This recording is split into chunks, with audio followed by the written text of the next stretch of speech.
Ayan, kaganda-ganda po ng view dyan natin. Ayan, napakaganda. Ayan.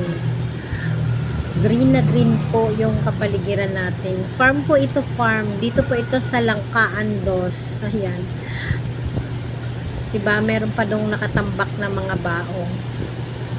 Ayan, nandyan sila dahil nagandahan sila sa view ng mga punong kahoy. Yung mga green na mga mga damo-damo. Ayan. Malaking farm po yan dyan. Napakalaking farm. Ayan. Diba? Ang ganda-ganda ng farm. Ayan si Isyang. Si Binisyang. Ayan, may mga puno.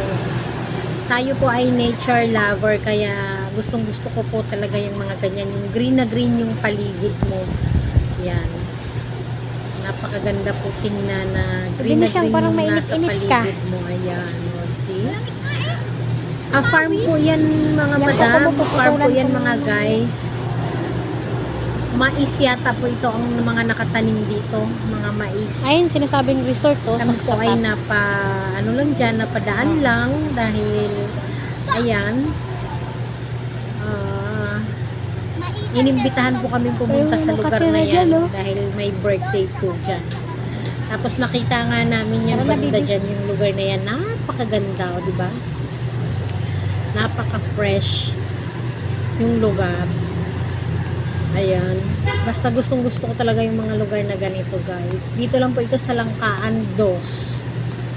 Ayan. Inom ka tubig, baby, doon. Kila tita, mga batang naglalaro. May sasakyan pa dito. Ayan. Diba? Mainit, huwag kang uupo. Mainit yung lupa. Masarap alalahanin yung mga noon. Mga panahon nung time na nandun pa ako sa probinsya. Ganyan na ganyan talaga.